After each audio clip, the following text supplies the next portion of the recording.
Gato ka lang, no? O wala kabit man yung pabayaan siyang Diyos. At least, no? May integridad ka. Meron ka integridad.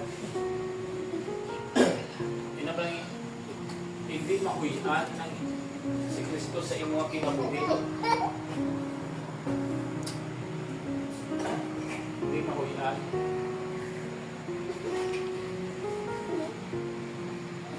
Do sa ano bala katahong bala nga ang pagkilala nila sa imo. Kasi nila bala may ara ng bili. May ara bili. Do sa ano bala nga daw may value ka bangod sa imo nga integridad amo ka lang sila no siya na amo lang ng pamaagi sa imo yang pangitanan. Kasi ano bilang may makabaton ka sa ginatawag nga pagkilala bangod na sa imo nga integridad no? Integridad.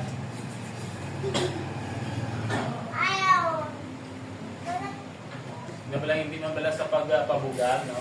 Hindi man sa pagpabugal. Kung may tao galing nga nag-respeto sa imo, tawag niya ka, sir. Pero sa ano bala, no?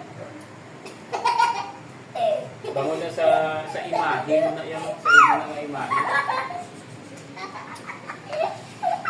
Wala mo ginapakahuyan ang imo nga kaugalingon, no? Sa gani sa pagkakatuloy. Alam mo na sila nga gabulong baligya. Manakaw ko totally sa series na naman yan. Sir, gusto na lang manakaw sa Bagda. Saan na kayo ma-sleeping na nila sa inyong kali. Sir, thank you, Gitseram. Yabi na. Pero ito sa mga bagay. Makita mo lang daw wala ka ginapakanubo. Bigil tagaan ka balyo. Tagaan ka balyo. Kaya nga, wala ka man dira iya kapang kapaligurit. Wala ka man dira iya kapang tago. Gabayad ka sang tatlong, no?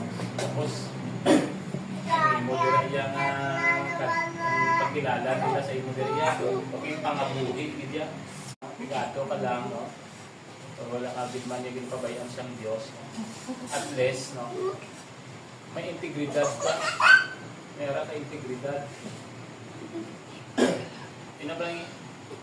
Hindi mahuyan ng si Kristo sa imong kinabuhi. Hindi mahuyan.